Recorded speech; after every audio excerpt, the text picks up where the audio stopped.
Danes v rubriki Na filmski krivulji nadaljujemo s predstavitvijo legendarnega ameriškega filmskega režiserja Stanleya Kubricka.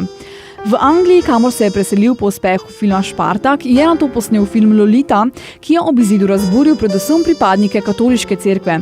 Po Loliti je prenehal sodelovati s producentom James B. Harrisom in fasciniran nad ravnotežjem grozot v hladni vojni po knjižni predlogi Red Alert posnel film Dr. Strangelove. Film imajo mnogi za enega najboljših filmov vseh časov in je bil po vrhu vsega, podobno kot njegovi predhodniki, zasut z raznovrstnimi nominacijami in nagradami. Leta 1968 je sledil futuristični film 2001 Vesoljska odiseja, ki še vedno velja za mojstrovino znanstveno-fantastičnega žanra in najbolj revolucionaren film na področju vizualnih in posebnih učinkov svojega časa.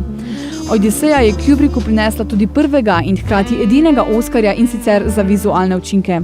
Peklenska pomaranča iz leta 1971 si je v Ameriki sicer prislužila oznako X, a vseeno požela uspeh in naklonjenost kritikov.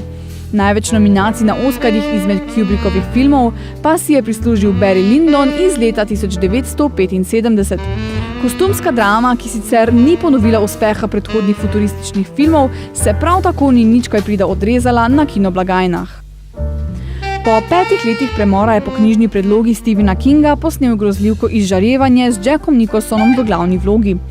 Film je bil tokrat po finančni plati uspeh, vendar so mu bili predvsem manj naklonjeni kritiki in akademija. Slednja Kubrickovemu filmu po zelo dolgem času ni namenila niti ene nominacije. Šele leta 1987 smo na to lahko videli njegov predzadnji film Full Metal Jacket.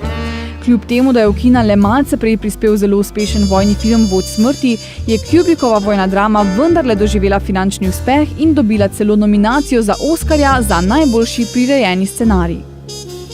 Na njegov zadnji film, ljubezensko dramo Široko zaprte oči, smo na to čakali kar 12 let, ko je najprej nekaj dni pred svojo smrtjo organiziral posebno projekcijo za vodilne studia Warner Brothers in glavna igralca Toma Cruisa in Nicole Kidman. Kasneje v poletju po njegovi smrti pa je film pričel tudi svojo svetovno distribucijo. Kot zanimivost, v 70. letu starosti je Kubrick umrl ravno na 66. dan leta 1999 in 666 dni pred letom 2000, kar nekateri ljudje radi izkoristijo in označijo kot nekakšno znamenje nesreče.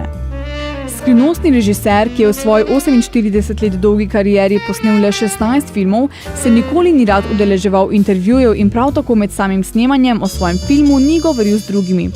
Bržkone najbolj nenavadna pa je govorica, da se svojih filmov, ko so bili le-ti enkrat dokončani, ni nikoli več v celoti pogledal.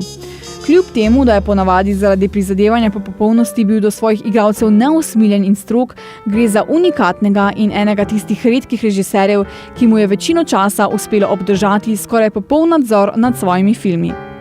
Naj zaključim z njegovo bržkone najbolj znano mislijo. Kdor je imel kdaj čast posneti film, ve, da čeprav je to včasih tako, kot da bi v vagonu vlakca v zabaviščnem parku skušal napisati vojno in mir, ve tudi, da ni veliko radosti v življenju, kot je tista, ko ti končno uspe.